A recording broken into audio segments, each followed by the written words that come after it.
Hey guys, Sam Genie here, back with another episode of the Inspection Insights series, and we have an interesting one today, or at least I think it's interesting.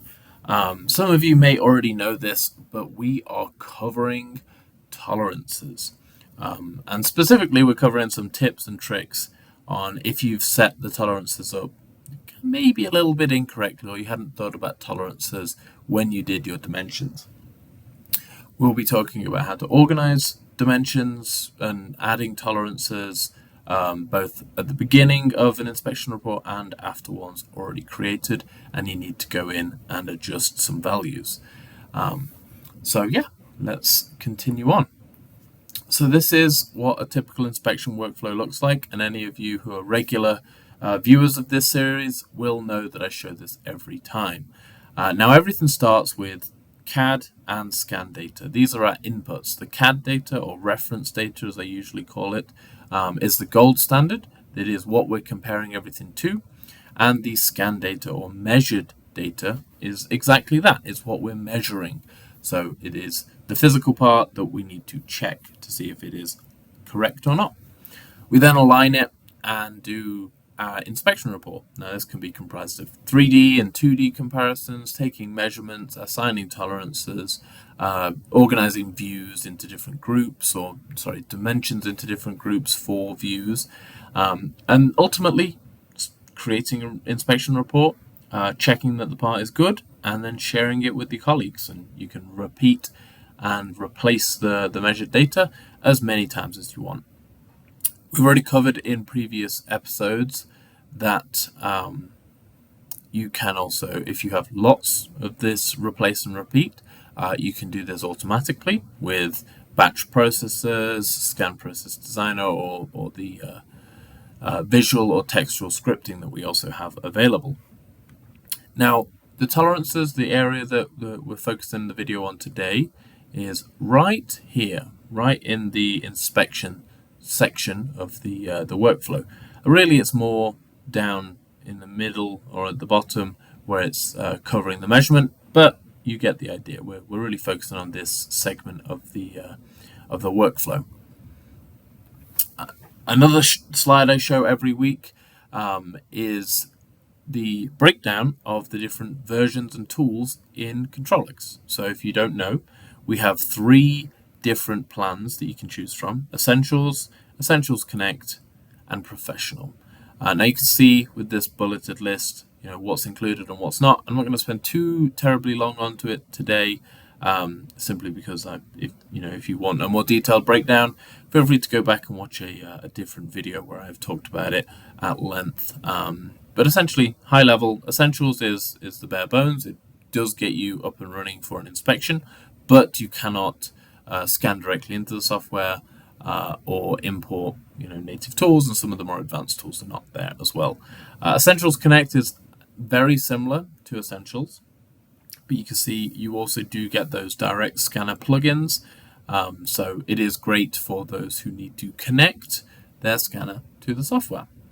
And finally, Professional is our Ferrari, our top of the line. We have everything that was already mentioned is included, as well as some more bells and whistles to really push you over the edge in terms of efficiency and power within the software. Okay, enough about that. Let's head over to, last one. For those of you who need some assistance, feel free to reach out to myself if you have my email, or you can contact, for a more quicker response, you can contact support.geomagic.A.M.MI, that's Americas.MI at hexagon.com. I know it's a bit long, but that is our email for contacting support. Now, if you don't really quite need to speak to some support agent, and you actually just need to kind of browse, learn a little bit, we've already talked about that in previous videos. If you press F1 in the software, it brings up the contextual help.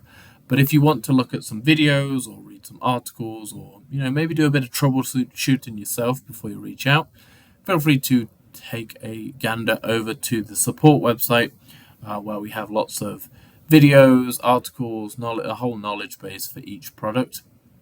And another really useful resource is actually what you're watching this on now, YouTube. We have a whole YouTube channel filled with great videos.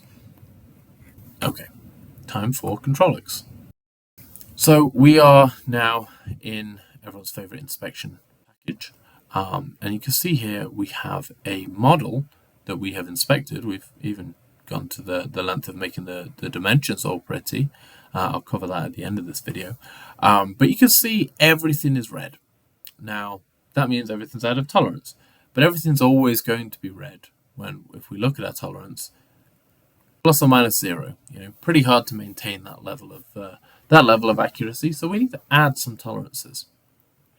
Now, if you were setting this inspection report up for the very first time, you can have it automatically add the kinds of tolerances you want. And you can do that. You just need to do this at the beginning before you've created all the dimensions.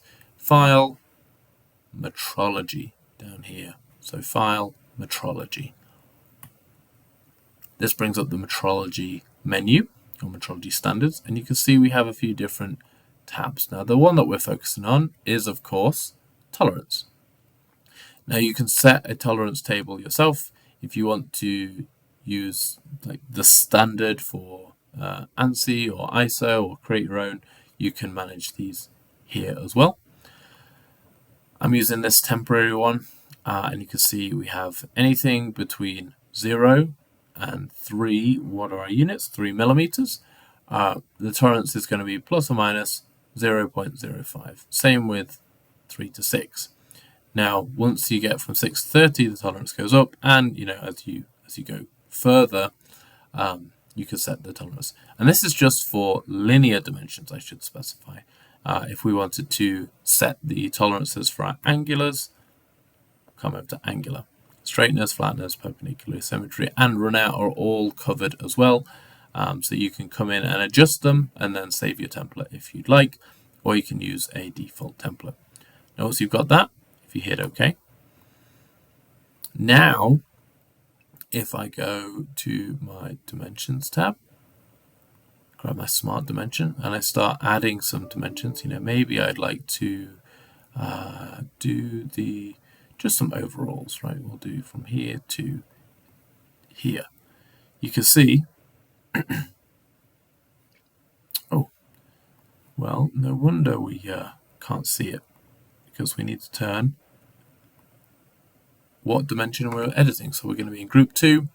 Now if I do this again, so if I go from here to this line here, you can see it adds the tolerance.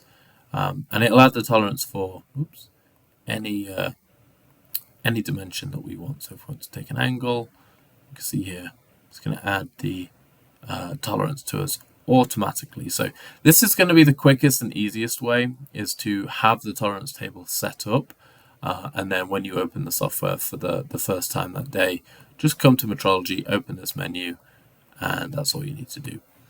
And then it will continue to add the tolerances. So really, really easy. Obviously, that's the number one piece of advice for you, is to make sure it's taken care of ahead of time. But what if you use the wrong template and you're doing another inspection report, or you didn't open up the metrology settings and all of your tolerances look like mine? Well, one option is to double click on every single one and add the tolerance manually. But there are more efficient ways to do that. If we have lots of tolerances that we know are the same, like we've got a few 60s and 50s here, and these are all roughly the same number, so they're probably going to be the same tolerances.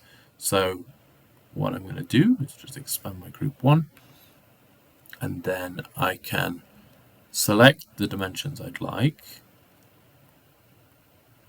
Let's do, I don't know, all of this. And you can see in our properties, we have a shared properties menu, right? So we have properties for everything that we've selected. And you can see our tolerance is still 0, but we can say, hey, 0.2.